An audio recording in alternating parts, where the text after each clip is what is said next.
Nagsimula na ring dumagsa sa Regional COMELEC Office sa San Juan ang mga kakandidatong kongresista sa iba't ibang distrito sa Metro Manila.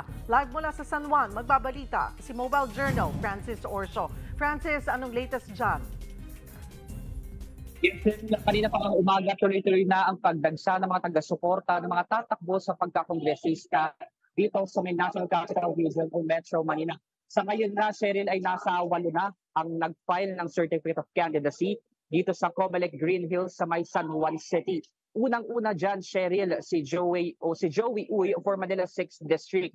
Siya ngayon ay current 6th District Councilor sa ilalim ng Aksyon Demokratiko. Pangalawa dyan, Cheryl, si Mitch Kahayon na current 2nd District Representative at tatakbo siya for re-election this coming election sa parehong distrito pa rin at makakalaban niya ang dating representative ng Caloocan na si Egay Erice. Nandiyan din ang first time na nag-file ng Certificate of Candidacy si Jose Jaime Enage for Marikina 2nd District, Toby Chanco din for Navotas Lone District at kasalukuyang representative din ng Navotas. Nandiyan din si Carlos Lopez for Manila 2nd District na nagbabalik sa pagkakongresista dahil natalo noong 2022 at tatakbo siya ngayon sa ilalim ng nasyonalista.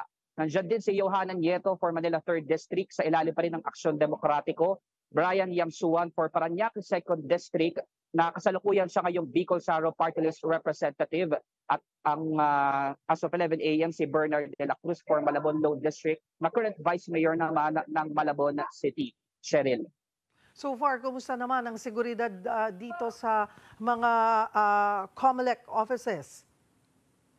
Yes, Cheryl, dito sa may COMELEC Green Hills sa San Juan ay nakikita naman natin simula pa kaninang umaga na ligtas at safe pa safe ang lugar dito dahil tuloy-tuloy din ang pagdagsa ng mga gaya ng sabi ko kanina, yung taga-suporta ng iba't ibang kumakandidato dito sa buong Metro Manila dahil inaasahan nga natin, Cheryl, sa buong NCR dahil nasa 35 ang distrito dito sa NCR. Sabi ng COMELEC nasa 200 naman yung inaasahang magpo-file ng Certificate of Candidacy, Cheryl.